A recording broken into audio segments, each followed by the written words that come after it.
Assalamualaikum warahmatullahi wabarakatuh. Waalaikumsalam warahmatullahi wabarakatuh.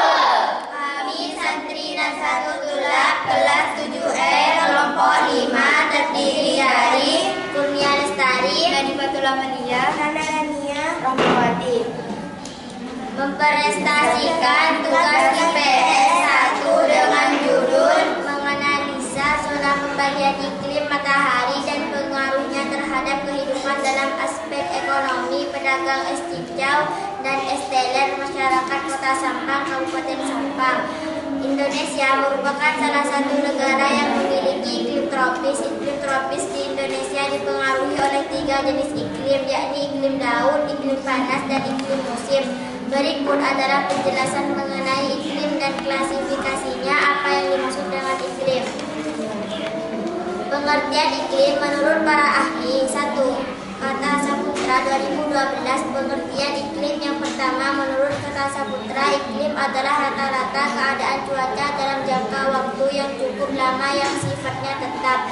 2. 2009, iklim merupakan peluang statistik berbagai keadaan atmosfer, antara lain suhu, tekanan angin, dan kelembapan yang terjadi di suatu daerah selama kurun waktu yang panjang. Pembagian iklim matahari. 1. Iklim tropis. Sebuah wilayah disebut memiliki iklim tropis ketika daerah tersebut memiliki suhu rata-rata di atas 18 derajat Celcius, 64 derajat Fahrenheit, dengan curah hujan cukup tinggi. Di wilayah tropis, matahari akan mencapai titik tepat di atas kepala paling tidak sekali sepanjang tahun, dan pada daerah tersebut hanya terdapat 2 macam musim, yaitu penghujan serta kemarau. 2. Iklim subtropis. Wilayah yang memiliki iklim subtropis terletak di antara garis lintang 23,5 derajat dan 35 sampai 66,5, atau berada di utara dan selatan Khatulistiwa, atau lebih tepatnya terletak antara 23,5 lintang utara sampai 35 lintang utara, dan 23,5 lintang selatan sampai 35 lintang selatan. Daerah beriklim subtropis mempunyai 4 musim, yaitu musim semi, panas, gugur, dan dingin. Keempat musim tersebut mempunyai karakteristik tersendiri dengan suhu minimal, kelembapan, maupun kondisi makhluk hidup yang berbeda. Adapun wilayah yang memiliki iklim subtropis diantaranya meliputi sebagian besar wilayah Eropa, kawasan Asia Tengah, Asia Timur, Asia Barat sebelah utara, Amerika Serikat, Afrika Utara, dan belahan bumi selatan meliputi Australia dan bagian selatan Amerika Selatan. 3. Iklim sedang. Iklim sedang atau hangat sendiri berada di wilayah dengan garis lintang tengah 35 sampai dengan 66,5 derajat lintang utara, dan 35 sampai dengan 66,5 derajat lintang selatan, yang membentang antara tropis dan daerah kutub bumi. Sementara itu, iklim sedang juga terbagi menjadi 2 jenis, diantaranya iklim maritim. Iklim maritim sangat dipengaruhi oleh lautan yang mempertahankan suhu yang cukup stabil di sepanjang musim. Iklim kontinental. Iklim kontinental meningkat ke daratan dengan musim panas yang lebih hangat dan musim dingin yang lebih dingin, karena pengaruh tanah terhadap penerimaan dan kehilangan panas mereka. 4. Iklim kutub. Iklim dingin atau kutub. Iklim dingin di bumi sendiri terdapat di wilayah kutub. Daerah iklim kutub ditandai dengan kurangnya musim panas.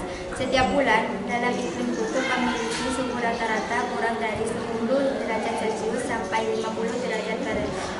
Wilayah yang wilayahnya sendiri mencakup lebih dari 20% bagian bumi. Sebagian besar wilayah ini jauh dari garis khatulistiwa dengan ciri memiliki musim dingin sangat panjang dan memiliki panas sangat singkat.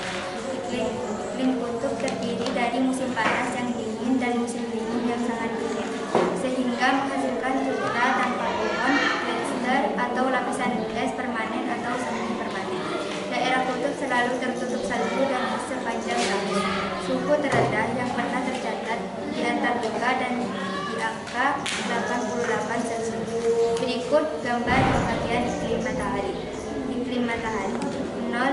23,5 derajat iklim tropis, 23 sampai 40 derajat iklim subtropis, 40 sampai 60 derajat iklim sedang, 60 sampai 90 derajat iklim dingin. Kalau saat musim kemarau seperti ini biasanya berjualan es teler dan cincau bisa 30 gelas lebih yang beli juga supir orang-orang yang mau berangkat ke pasar. Kadang anak-anak pada nongkrong di sini, orang-orang jauh juga. Tapi pas musim hujan kayak gini berjualan meskipun menurut Mas kadang juga nggak sampai 6 gelas yang terjual, apalagi kalau hujan tiba-tiba turun. Itu yang bikin susah buat mindah barang-barang dengan Mas ujian. Tentu ini akan menimbulkan kerugian bagi masyarakat. Upaya yang harus dilakukan oleh masyarakat berdagangan es cincau dan es teler akan tidak mengalami kerugian saat musim hujan, yaitu masyarakat harus mencari penghasilan lain seperti berdagang es. Masyarakat bisa melakukan kegiatan produksi lain, berdagang gorengan atau makanan hangat saat musim hujan, sehingga saat hujan tiba-tiba masyarakat tetap memiliki penghasilan dari hasil perjualan barang yang lain. Sehingga dari hasil analisa pembagian iklim matahari dapat kami tarik kesimpulan bahwa 1. Berdasarkan data astronom, Indonesia memiliki iklim tropis. 2. Wilayah yang memiliki iklim tropis mempunyai 2 musim, yaitu musim hujan dan musim kemarau. 3. Implikasi iklim